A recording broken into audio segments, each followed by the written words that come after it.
जो next study करते हैं हम सिंपल पेंडुलम। तो अभी तक हमने एसएचएम का काइनेमेटिक्स देखा, एनर्जी की बात करी थी। फिर डायनामिक्स ऑफ एसएचएम में हमने स्प्रिंग मास सिस्टम के टाइम पीरियड की डिफरेंट डिफरेंट सिचुएशंस में स्प्रिंग मास सिस्टम का टाइम पीरियड क्या होगा ये देखा। Now we will talk about the simple pendulum. तो सिंपल पेंडुलम में हमारे एक लेंथ होती है, यानी कि स्ट्रिंग स्ट्रिंग की लेंथ लेट से एल, और इसको बोलते हैं बॉब। बॉब है जिसका मास एम से पॉइंट पार्टिकल, पॉइंट मास है यहाँ पर। तो आपने अगर इसको यानी कि थीटा से साइड में इसको थीटा इंक्लिनेशन से एम्पलीट्यूड यानी कि थीटा एंगल से डिस्प्लेस कर दिया, एंगुलर डिस्प्लेसमेंट इसका कितना हो गया, थीटा।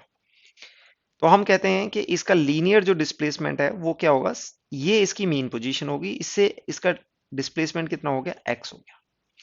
अब थीटा पोजीशन पर इसका फ्री बॉडी डायग्राम देखेंगे तो यहां पर mg होगा, और स्ट्रिंग के डायरेक्शन में ये टेंशन होगी, और जो टेंशन को बैलेंस करेगा mg cos थीटा, और टेंशन के परपेंडिकुलर डायरेक्शन में mg sin थीटा होगा।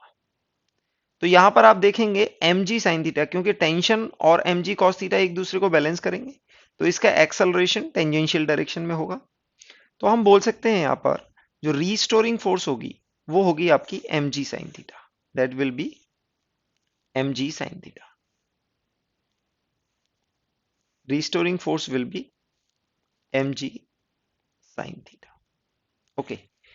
And for small angular displacement, theta अगर small है, थीटा स्मॉल होता है, तो हम एक रिलेशन लिखते हैं कि यानी कि sine theta is nearly equal to tan theta, and which is you can see from the figure. आप देखेंगे अगर यहां पर इसको राइट एंगल ट्राइंगल मान लें, so this will be equals to x by L. ये लेंथ ऑलमोस्ट एक्स होगी। अगर ये स्मॉल डिस्प्लेसमेंट है तो ये एक्स होगा और ये एल है। तो आपका राइट एंगल ट्राइंगल से आप टेन थीटा को एक्स बाई एल लिख सकते हैं। तो आपके पास आ जाएगा restoring force equals to M G into x by L. अब आप देखेंगे डिस्प्लेसमेंट टुवर्ड्स राइट है और आपकी रीस्टोरिंग फोर्स टुवर्ड्स लेफ्ट, तो यहां पर आप माइनस साइन भी लगा सकते हैं। फोर्स इक्वल्स टू, अगर वेक्टर फॉर्म में लिखेंगे, force equals to minus M G x by L. और एक्सेलरेशन क्योंकि मास से डिवाइड करेंगे दोनों तरफ, तो ये आपके पास एलएचएस में आ जाएगा, acceleration will be G by L into x. अब आपको ये जो रिलेशन मिला है that is acceleration equals to यहां पर माइनस साइन लगाएंगे, that is minus omega square into x. और आप इन दोनों को कंपेयर करेंगे तो ओमेगा स्क्वायर की वैल्यू आपको मिल जाएगी जी बाई एल, और यहां से ओमेगा की वैल्यू आपके पास रूट जी बाई एल है। तो सिंपल पेंडुलम का अगर टाइम पीरियड आप लिखने जाएंगे तो बच्चों आपको ये याद रखना है कि टाइम पीरियड क्या होता है, टू पाई बाई ओमेगा, और ओमेगा यहां पर कितना है, that is root ji by L. तो आपका टाइम पीरियड क्या हो जाएगा, रूट एल बाई जी। कई बार हमसे फ्रीक्वेंसी पूछ ली जाती है, तो frequency one upon time period, that is one upon two pi root ji by l. जो सिंपल पेंडुलम का जो टाइम पीरियड आता है वो आता है two pi root L by g. तो इसमें जो इंपॉर्टेंट पॉइंट्स हैं नोट करने वाले, आपको ये देखना है कि time period is independent of, it is independent of mass of the Bob, यानी कि जो पॉइंट पार्टिकल हमने स्ट्रिंग से अटैच किया था उसके मास से इंडिपेंडेंट होगा। ये इंडिपेंडेंट है, इस पे डिपेंड नहीं कर रहा, क्योंकि मास का कोई भी फैक्टर यहां पर नहीं दिख रहा है। दूसरा, it is directly proportional to, T is directly proportional to root L, यानी कि length of string, L is length of string. अगर इस लेंथ को ज्यादा कर देंगे यानी कि लेंथ इंक्रीज होगी तो टाइम पीरियड भी इंक्रीज होगा। Next point is time period is inversely proportional to one by root G. G is acceleration due to gravity, due to gravity. Okay, ये तीन फैक्टर बच्चों हमें याद रखने हैं। इसके बाद हम देखते हैं time period of A pendulum in accelerated reference frame. Time period in accelerated reference frame में अगर हम बात करें तो इस केस में हम टाइम पीरियड को जो लिखेंगे that is time period will be 2 pi under root of g, L by g. और जी यहां पर क्या आएगा बच्चों, जी इफेक्टिव। अगर आप किसी भी एक्सेलरेटेड फ्रेम में आप जा रहे हैं तो जी को आप किससे रिप्लेस कर दोगे, g will be replaced by ji effective. For example अगर आप मूविंग एलिवेटर में बात कर रहे हैं तो मूविंग एलिवेटर में अगर ये आपका elevator if it is going up with acceleration a, तो आपका जो जी इफेक्टिव है उस केस में हो जाएगा जी प्लस ए। और आपका टाइम पीरियड ऑफ पेंडुलम हो जाएगा root under root of root L by ji effective को आप लिख देंगे जी प्लस ए। ये तो ऊपर जाने वाले केस में हो जाएगा। अगर नीचे एलिवेटर नीचे जा रहा है विद ए एक्सेलरेशन तो आपका टाइम पीरियड यानी कि यहां पर जी इफेक्टिव आपको याद होगा बच्चों क्या हो जाता है, जी माइनस ए। और टाइम पीरियड आप लिख सकते हो root L by G minus ए।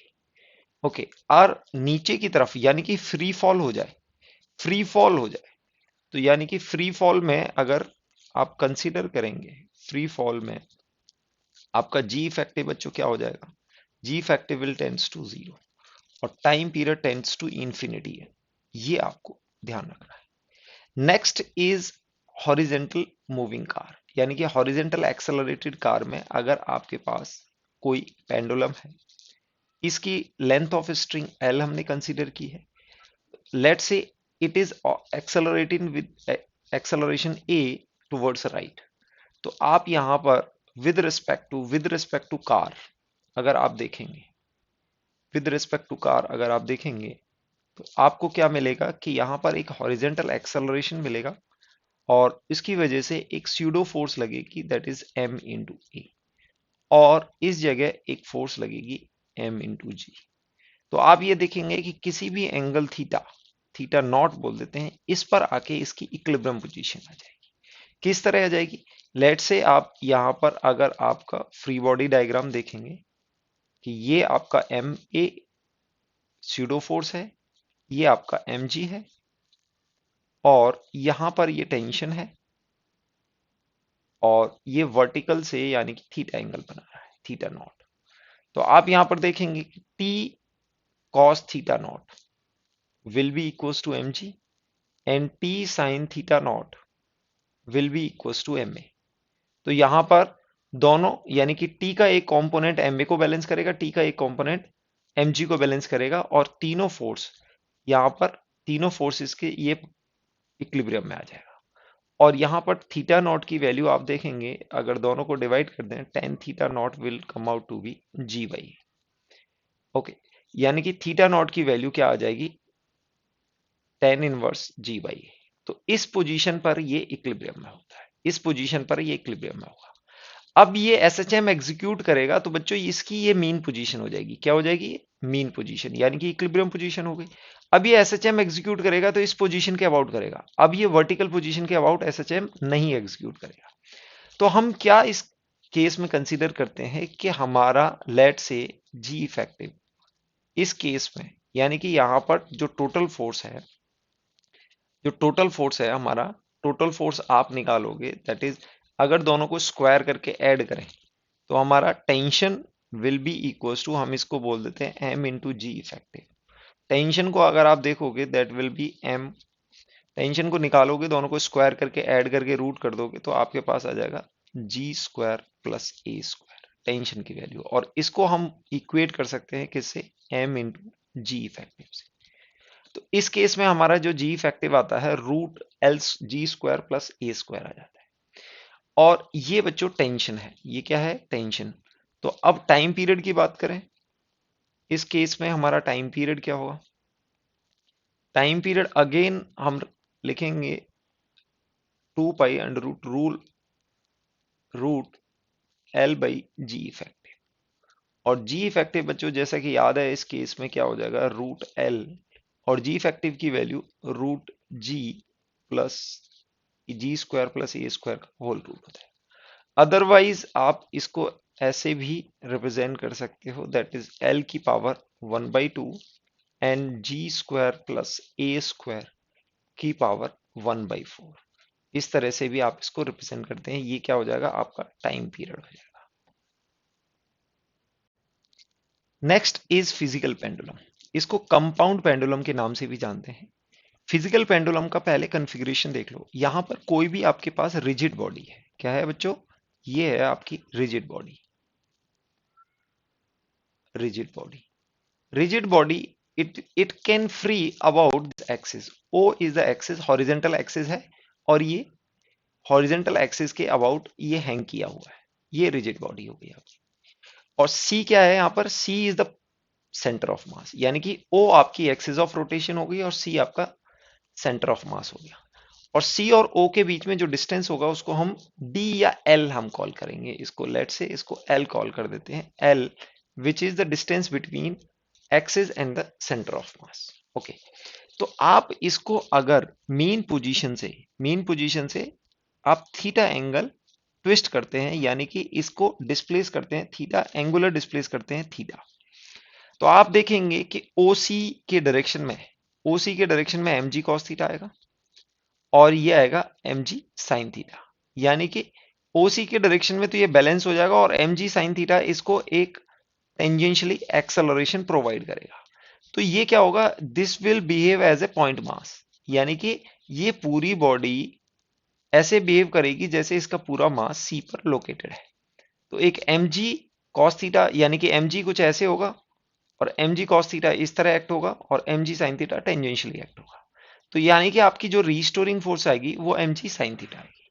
तो आप यहां पर रीस्टोरिंग फोर्स ना लिख के रीस्टोरिंग टॉर्क लिखेंगे, क्योंकि देखो यहां पर फोर्स तो एक्सिस पर भी एक्सर्ट होगी।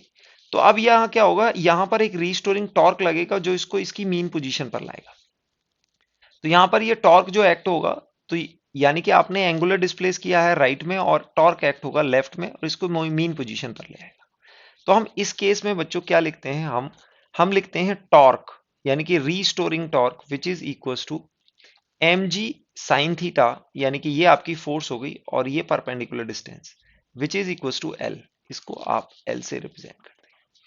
और sine theta is equals to theta, क्योंकि हम जो बात कर रहे हैं वो स्मॉल एम्पलीट्यूड के लिए ही डिस्कशन हो रहा है। Small amplitude, okay, small amplitude की बात हो रही है। और आप देखेंगे कि यहाँ टॉर्क आपका क्लॉकवाइज है और एंगुलर डिस्प्लेसमेंट एंटी क्लॉकवाइज है। वेक्टर फॉर्म में लिखें तो आप इसको इस तरह से लिख सकते हैं, tau equals to minus M G into theta. ये हमने वेक्टर फॉर्म में लिख दिया। अच्छा बच्चों, रिजिड बॉडी के लिए हम किसी एक्सिस के अबाउट ये लिखते हैं, जिस एक्सिस के अबाउट हमने टॉर्क लिया है उसी एक्सिस के अबाउट अगर मोमेंट ऑफ इनर्शिया लें, तो हम बोल सकते हैं torque about O equals to moment of inertia about O into angular acceleration alpha equals to M G D. यानी कि इसको डी को आप एल से भी रिप्लेस कर सकते हैं, क्योंकि हमने ये क्या लिया है, L. This is L, M ji L into theta. ये हमारा एंगुलर डिस्प्लेसमेंट होगा, यहां पर रिप्लेस कर सकते हैं। अगर इसको मोमेंट ऑफ इनर्शिया अबाउट ओ को आप अगर डिवाइड कर दें दोनों साइड में, तो आपको ये जी इक्वेशन मिलेगी, that is alpha equals to M ji L. ये हमने लिखा है D L is the distance between axis of rotation and centre of mass. जो हमारा ओ और सी है उसके बीच में जो डिस्टेंस है उसको एल लिख रहा है। तो अब आप देखेंगे यहां पर, that is alpha is proportional to proportional to theta. ये आप देखेंगे अल्फा आपका, यानी कि ये एंगुलर एक्सेलरेशन एंगुलर डिस्प्लेसमेंट के प्रोपोर्शनल आ गया। इनिशियली हमारा जो एक्सेलरेशन की एसएचएम की इक्वेशन थी, हमारा एक्सेलरेशन किसके प्रोपोर्शनल था, एक्स के प्रोपोर्शनल था, माइनस टाइम। लेकिन यहां पर एंगुलर एक्सेलरेशन एंगुलर डिस्प्लेसमेंट के प्रोपोर्शनल आ चुका है। तो इस केस में हम क्या करते हैं, यहां पर ये जो कांस्टेंट है इसको ओमेगा स्क्वायर लिख देते हैं। इसको क्या लिख देते हैं, omega square. This will be m G L by moment of inertia about o. ये आपका ओमेगा स्क्वायर होगा। और अल्फा को आप क्या लिख सकते हो, alpha can be written as D square theta by D T square minus omega square theta.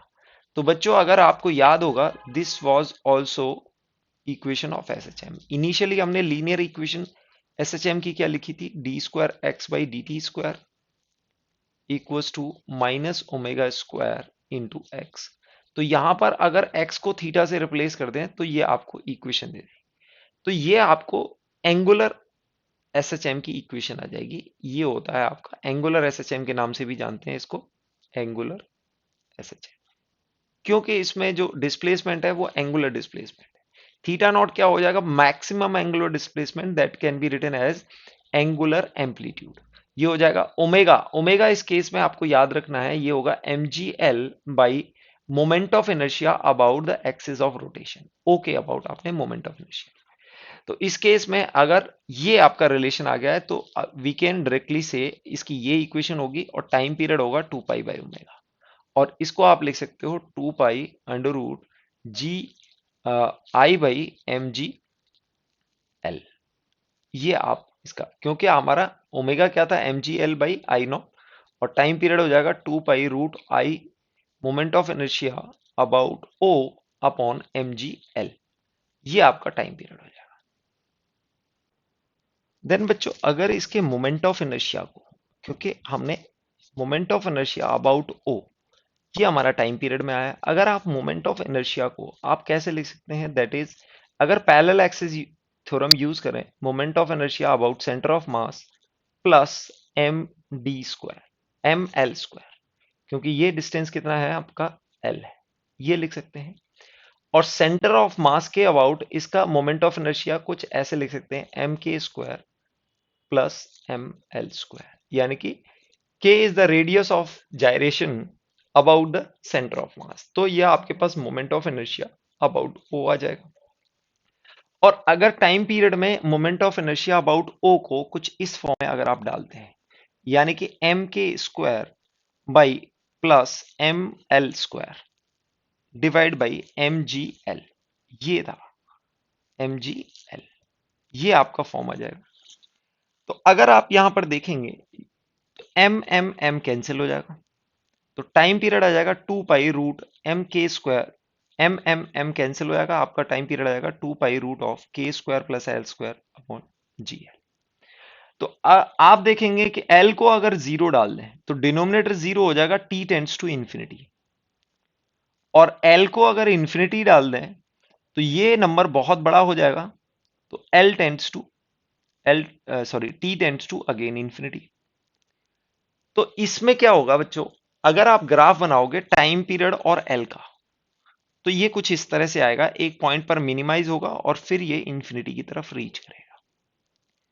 तो यहां पर जो ये मिनिमम आता है, आप इसको डिफरेंशिएट करके भी निकाल सकते हो, ये जो मिनिमम आता है L इक्वल्स टू के, यानी कि यहां पर ये जो L अगर के इक्वल हो जाए तो आपका जो टाइम पीरियड आएगा वो मिनिमम आएगा, और मिनिमम टाइम पीरियड की वैल्यू क्या होगी, क्योंकि ये आपको क्या मिलेगा, this will B 2L square, 2L square by G L का रूट इंटू 2 पाई, एल से एल कैंसिल हो जाएगा, तो ये 2L बाई जी, और एल के इक्वल है, तो आपका टाइम पीरियड मिनिमम क्या आ जाएगा, this is minimum time period, minimum time period at L equals to K आपके पास ये आ जाएगा।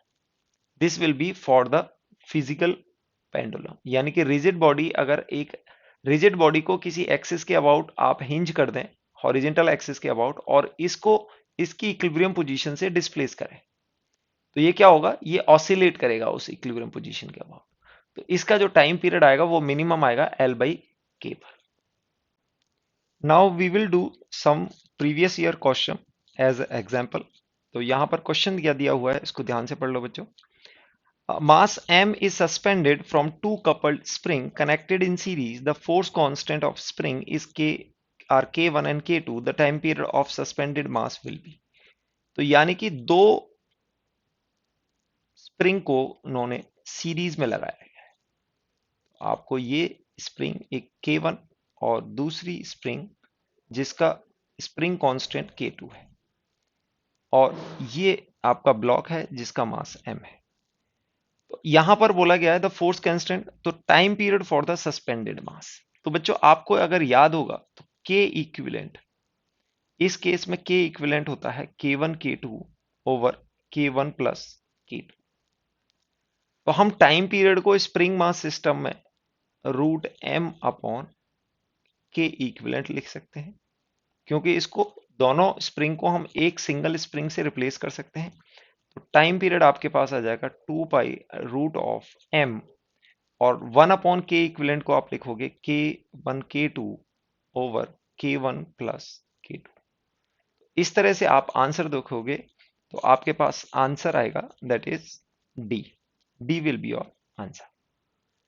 नेक्स्ट क्वेश्चन यहां पर दिया हुआ है बच्चों, सिंपल पेंडुलम से रिलेटेड है। Simple pendulum is suspended from the roof of A trolley which moves in a horizontal direction with acceleration a, then time period is given by 2 pi root a prime। Okay, a prime will be equals to, तो बच्चों ये हमने अभी solve किया है कि इसका time period 2 pi root L by ji effective होता है। तो यहां इन्होंने जी इफेक्टिव को दे रखा है ए प्राइम, ए प्राइम, और इसकी वैल्यू होती है जी स्क्वायर प्लस ए स्क्वायर का रूट। तो ए प्राइम को आप डायरेक्टली लिख सकते हो root of G square plus A square, तो आपका आंसर हो जाएगा डी। नेक्स्ट क्वेश्चन, क्वेश्चन में पूछा हुआ है second pendulum, second pendulum is mounted in A rocket, it's period of oscillation will decrease. अच्छा बच्चों, सेकेंड पेंडुलम, ये वर्ड कई बार बहुत फ्रिक्वेंटली यूज करते हैं। सेकेंड पेंडुलम एक पेंडुलम होता है जिसका टाइम पीरियड 2 सेकेंड होता है, ये आपको याद रखना होगा। इसका टाइम पीरियड कितना होता है 2 सेकेंड, यानी कि हाफ ऑसिलेशन में एक सेकेंड लेता है। और इसकी जो लेंथ होती है, यानी कि लेंथ अप्रोक्स 1 मीटर होती है at earth surface, at earth surface ये होती है। तो अब इन्होंने कहा है कि अगर इसको रॉकेट में रख दिया जाए तो इसका टाइम पीरियड डिक्रीज होगा। तो पहले आपको टाइम पीरियड का ये formula 2 pi root L by ji effective ये याद होना चाहिए। तो अगर जी इंक्रीज होगा, जी इफेक्टिव इंक्रीज होगा, तो आपका टाइम पीरियड डिक्रीज होगा, क्योंकि आप डिनोमिनेटर को इंक्रीज कर रहे हैं। तो यहां पर आपको टाइम पीरियड डिक्रीज करने के लिए आपको जी इफेक्टिव को इंक्रीज करना है। तो आप चार ऑप्शन में से देख सकते हैं कि कौन से केस में जी इफेक्टिव इंक्रीज करेगा। Moving down with uniform acceleration, तो अगर डाउन जाते हैं तो जी माइनस ए होता है, ये डिक्रीज करता है तो टाइम पीरियड इंक्रीज करेगा। Moving around earth geostationary, ये टेंड्स टू जीरो हो जाता है तो time period tends to infinity हो जाता है। Moving up with uniform velocity, uniform velocity में तो जी रहेगा, ना टाइम इंक्रीज होगा ना डिक्रीज होगा। Moving up with uniform acceleration, g हाँ, अगर अपवर्ड एक्सेलरेशन से जाते हो तो जी इफेक्टिव आपका जी प्लस ए हो जाएगा और टाइम पीरियड आपका डिक्रीज होगा। तो आपका आंसर हो जाएगा डी। नेक्स्ट क्वेश्चन यहां पर दिया हुआ है, a simple pendulum with Bob of mass m oscillate from a to c and back to a such that pv is h, if the acceleration due to gravity is g, then velocity of the bob as it passes through b। तो बच्चों इसमें आपको SHM में ये question दिया हुआ है, simple harmonic motion या ऑसिलेशंस में, बट एसएचएम जैसा बहुत ज्यादा एप्लीकेशन है नहीं इसमें। लेट से ये आपका पेंडुलम है और ये इसकी मीन पोजीशन है और ये इसकी दो एक्सट्रीम पोजीशन हो गई। अब इन्होंने दिया हुआ है कि ये जो एक्सट्रीम पोजीशन को अगर हॉरिजेंटल लाइन से जोड़ें तो ये डिस्टेंस जो होगा that is this is P and this is B, और ये ए और सी है। तो पी बी का डिस्टेंस आपको दिया हुआ है दैट इज एच। अगर इसको आप लेंथ एल मान लें और मैक्सिमम एम्पलीट्यूड थीटा मान लें तो आप देखेंगे PB, PB which will be which is equals to h, it is nothing but L1 minus cos theta। Okay, आपको क्या निकालना है कि यहां पर जो डिस्टेंस निकालना है, तो आप देखो C से जब A पर आएगा, C पर इसकी वेलोसिटी जीरो होती है, एट C इसकी वेलोसिटी क्या है जीरो है। तो एट B इसकी वेलोसिटी निकालनी है हमने, V क्या होगी। तो हम यहां पर एनर्जी कंजर्वेशन लगाएं, तो यहां पर अगर एनर्जी कंजर्वेशन लगाएं तो सी और बी के अंदर जो लॉस इन पोटेंशियल होगा वो गेन इन काइनेटिक होगा। तो लॉस इन पोटेंशियल आप इजीली लिख सकते हो, loss in potential gain in kinetic energy. Loss in potential आप इजीली लिख सकते हैं mgh होगा, gain in kinetic energy half mv square, और वेलोसिटी इजीली आपके पास 2gh आ जाएगी, 2gh रूट 2gh, ये आपकी वेलोसिटी हो जाएगी। आपका आंसर बी हो जाएगा। दूसरा आप देख सकते हैं चार ऑप्शन में से जो आप यहां पर वेलोसिटी का डायमेंशन है वो सिर्फ बी का है, अदरवाइज जीरो भी हो सकता था, बट यू कैन सी कि बी पॉइंट पर जीरो वेलोसिटी नहीं होगी, अदरवाइज ये ऑसिलेट नहीं करेगा। तो only possible answer is the B. Next question बच्चों यहां पर दिया हुआ है, two masses M A M B are hung from two string length L A and L B respectively. They are executing SHM with frequency FA and FB, and such that relation is FA equals to 2FB, then relation between moment of length LA LB का relation आपको पूछा हुआ है। तो बच्चों अगर आपको याद होगा तो टाइम पीरियड को हम कैसे लिखते हैं, time period can be written as 2 pi root of L by G। और अगर हम फ्रीक्वेंसी की बात करें which is frequency equals to 1 upon time period, 1 upon time period can be written as 1 upon 2 pi root ji by L, ये होगा। तो आप देख सकते हैं frequency is inversely proportional to root L. तो अगर आप यहां पर देखेंगे F A over F B, तो ये आपको 2 आया हुआ है, और इसको अगर रेशियो लेंगे तो ये आपके पास आ जाएगा root L B over L A. ये रिलेशन है, दोनों तरफ स्क्वायर करेंगे तो आपको मिल जाएगा 4 equals to L B by L A, यानी कि L A equals to L B by 4, ये रिलेशन मिल जाएगा। और ये रिलेशन आपको फर्स्ट में दिया हुआ है। दूसरा दिया हुआ है डज नॉट डिपेंड्स ऑन मास, बिल्कुल करेक्ट है, तो फर्स्ट रिलेशन करेक्ट है, तो आपका आंसर हो जाएगा a. Next we will study the SHM of floating object, यानी कि अगर आपके पास एक फ्लूइड है और उसमें एक ऑब्जेक्ट फ्लोट हो रहा है, तो लेट से ये आपका ऑब्जेक्ट है जिसकी टोटल हाइट यहाँ पर h दी हुई है और इसकी डेंसिटी कुछ सिग्मा है, और इसमें जो इमर्ज्ड हाइट है वो स्मॉल h। तो हम बोल सकते हैं कि आपकी जो बयोंसी होगी वो mg के इक्वल होगी, और बयोंसी को आप लिख सकते हैं that is density of liquid cross section area height h into g, and which will be equals to sigma a capital H into g. आपको ये रिलेशन मिल जाएगा rho over sigma equals to h by h, ये relation मिल जाएगा। Again अगर ये equilibrium position होगी, ये क्या है इक्विलिब्रियम पोजीशन, इसको अगर आपने स्मॉल डिस्प्लेसमेंट डाउनवर्ड डायरेक्शन में दे दिया x, यानी कि ये आपका जो डिस्प्लेसमेंट है दिस इज x, तो यहां पर आप देखेंगे जो इमर्ज्ड हाइट है वो आपकी इंक्रीज हो जाएगी, यानी कि h प्लस एक्स हो जाएगी। अब h प्लस एक्स होने पर बयोंसी इंक्रीज हो जाएगी, आप देखेंगे बयोंसी इंक्रीज हो जाएगी, mg कांस्टेंट है, तो बयोंसी इज अपवर्ड और mg इज डाउनवर्ड, और बयोंसी अगर इंक्रीज हो गई है तो टोटल अपवर्ड फोर्स होगी। तो आपने डिस्प्लेस किया इसको डाउनवर्ड डायरेक्शन में और रीस्टोरिंग फोर्स अपवर्ड लग रही है, तो हम इसको लिख सकते हैं एफ रीस्टोरिंग, एफ रीस्टोरिंग यानी कि which is upward force, okay, equals to अब buoyancy minus mg, buoyancy minus mg। अब आप इस बयोंसी को कैसे ले सकते हो, बयोंसी को आप लिख सकते हो density of liquid h plus x जो a माइन into g minus sigma h a into g, इसको आप इस तरह से लिख सकते हैं।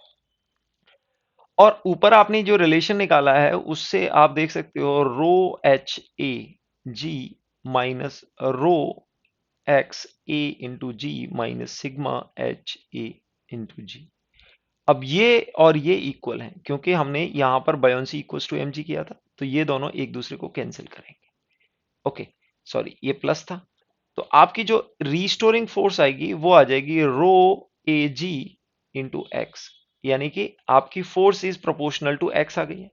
Now you got the relation force is proportional to x. अब एक्सेलरेशन को अगर निकालना चाहें तो मास से डिवाइड कर देंगे, तो एक्सेलरेशन आ जाएगा rho A g into x divide by mass. और मास को आप क्या लिख सकते हो, that is sigma a into h into, ये लिख सकते हैं आपको। तो अगर आप एक्सेलरेशन को देखोगे तो ये आपके पास आ जाएगा रो ए जी ओवर, यहां पर आप लिख सकते हो sigma a into h, this is x. A से ए कैंसिल हो जाएगा, आपके पास ये रिलेशन आ जाएगा acceleration equals to rho by sigma into g by capital H. ये आपके पास एक्स आ जाएगा। और एक्सेलरेशन को अगर वेक्टर फॉर्म में लिखें तो ये माइनस टाइम्स हो जाएगा, क्योंकि एक्सेलरेशन अपवर्ड होगा और डिस्प्लेसमेंट नीचे है। अब ये आपका एक ओमेगा स्क्वायर की तरह काम करेगा, तो इस केस में आपका जो ओमेगा स्क्वायर होगा वो होगा rho by sigma g by h, ये आपका। और टाइम पीरियड, इस केस में आप टाइम पीरियड निकालेंगे तो it will be 2 pi by omega, and which is equals to 2 pi root over sigma h over rho into g. आप देख सकते हैं sigma h, sigma over rho, sigma over rho की value आपके पास आएगी H by capital H. इसको आप इससे भी रिप्लेस कर सकते हैं अगर आपको ये इंफॉर्मेशन दे रखी है। इनटू आप देखोगे सिग्मा एच अपॉन रो की वैल्यू, यानी कि सिग्मा एच ओवर रो की वैल्यू स्मॉल एच आ जाएगी। आप टाइम पीरियड को इस तरह से लिख सकते हैं रूट एच बाई जी। तो सिंपल पेंडुलम में हमारा क्या आया था, 2 पाई रूट एल बाई जी आया था, यहां पर एच बाई जी आ जाएगा। तो एच यानी कि ये एल इंस्टेड ऑफ एल आपका क्या आ जाएगा, जो इमर्ज्ड हाइट है वो आ जाएगा। अगर आपको इमर्ज्ड हाइट नहीं दे रखी है, टोटल हाइट दे रखी है, तो आप इस फॉर्म में इसका टाइम पीरियड लिखेंगे। इसी पर बेस्ड एक क्वेश्चन है, यहां पर ये देखो, इस पे दिया हुआ है आपको, a rectangular block of mass m, cross section area a, floats in a liquid density rho. If given small vertical displacement from equilibrium, it undergoes a oscillation of time period t, then t का आपको relation बताना है। तो बच्चों सबसे पहले अगर आपको याद होगा तो आपके पास जो फोर्स आती है वो आती है, यानी कि जो एक्स्ट्रा बायोंसी होती है, rho a cross section area into x into g. ये जो एक्स्ट्रा बायोंसी होती है, जैसे आपने इसको नीचे डिस्प्लेस किया तो जो एक्स्ट्रा बायोंसी होगी वो आपकी फोर्स की तरह आ जाती है। ओके, एक्सेलरेशन को आप निकालोगे तो आप इसको m से, यानी कि आपको यहां पर मास दिया हुआ है तो आप इसको मास से डिवाइड कर देंगे इंटू जी। तो आपके पास ओमेगा स्क्वायर की वैल्यू, यानी कि rho A X over M, ये आ जाएगी। टाइम पीरियड आप देखोगे 2 pi root M over this rho A X, sorry X नहीं आएगा यहां पर क्योंकि एक्स के रिलेशन में होता है। ठीक है, रो ए जी ये आएगा आपके पास, this is g into x, तो यहां पर रो ए जी, ये रिलेशन आ जाएगा।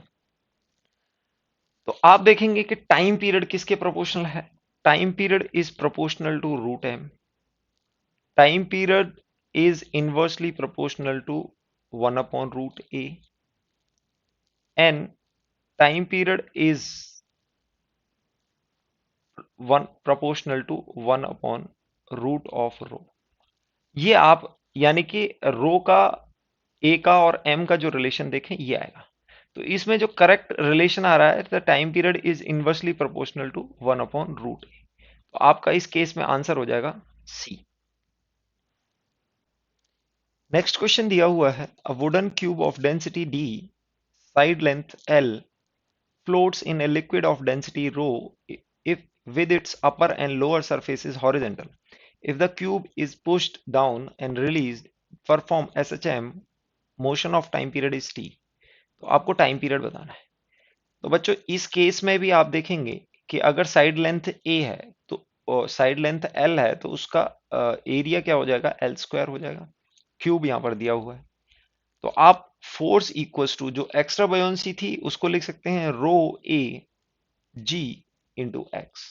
ओके, और यहां पर आप इसको मास से डिवाइड कर देंगे तो acceleration equals to rho A g over total mass, और टोटल मास ये आ जाएगा। टोटल मास को आप लिख सकते हैं रो ए जी डिवाइड बाई मास को लिख सकते हैं, डेंसिटी आपको डी दी हुई है, d into area into l into x. A यहां पर कैंसिल हो जाएगा। तो यहां पर टाइम पीरियड आपके पास 2 पाई 1/ओमेगा यानी कि डी एल बाई रो जी, ये आपके पास टाइम पीरियड आ जाएगा। और सिंपली ये टाइम पीरियड से आप यहां पर ऑप्शन मैच कर सकते हैं। फर्स्ट ऑप्शन इज मैचिंग, ये आपका टाइम पीरियड हो जाएगा। तो this is your correct answer. Next question बच्चों थोड़ा सा डिफरेंट लेवल का क्वेश्चन है, थोड़ा सा अच्छे से देख लेते हैं इसको। ये यानी कि फिजिकल पेंडुलम के ऊपर ही है, रिजिड बॉडी से रिलेटेड है। क्वेश्चन में दिया हुआ है two identical spring of spring constant k are attach to horizontally at two ends of uniform horizontal rod AB of length L and mass M. Rod is pivoted at the center O and can rotate freely in a horizontal plane. Other end of two springs are fixed to rigid support. In figure, the rod is gently pushed through small angle and released. The frequency of resulting oscillation. यानी कि ये पहले तो horizontal plane में दिया हुआ है, ये पता होना चाहिए। तो आपको फिगर के थ्रू ये एक्स और वाई यहां पर समझाए हुए हैं।